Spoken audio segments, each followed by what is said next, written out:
Jadi begini, Bapak Presiden baru tiba dari kunjungan singkat 2 hari ke 2 negara superpower, negara pemegang hak veto, yaitu bertemu Presiden Rusia, kemudian Presiden Prancis. Ya. Kemudian di Rusia ada pertemuan dengan Presiden Putin. Intinya adalah peningkatan kerjasama di bidang energi jangka panjang. Kemudian Bapak Presiden menugaskan khusus Bapak Menteri SDM untuk bertemu utusan khusus Presiden Putin dan juga Menteri Energi dari Rusia.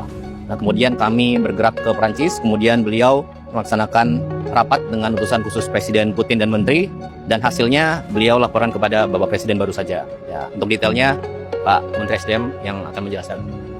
Terima kasih Mas Eskap. Teman-teman media, Alhamdulillah hari ini saya melaporkan kepada Bapak Presiden atas arahan dan perintah Bapak Presiden.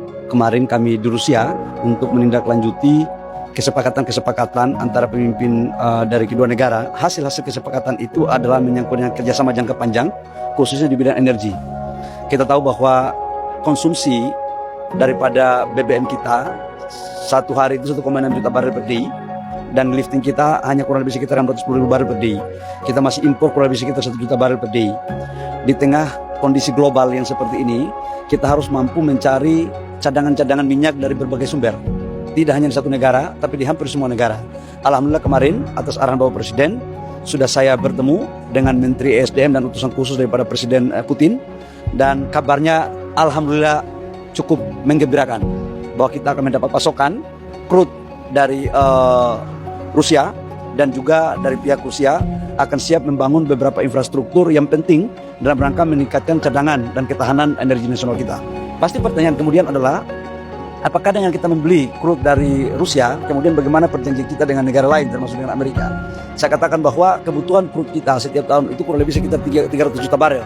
Jadi semuanya kita ambil, mana yang menguntungkan untuk negara kita harus kita lakukan.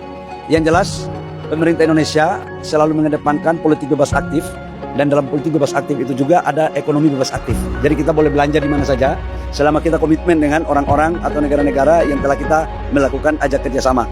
Dan atas arahan Bapak Presiden bisa menindaklanjuti untuk crude 1 tahun dari mulai bulan ini sampai dengan bulan Desember, insya Allah udah aman. Jadi kita nggak perlu risau, tinggal kita meningkatkan produksi daripada kilang kita. Insya Allah stok kita di atas standar minimum, baik itu solar, baik itu bensin maupun LPG.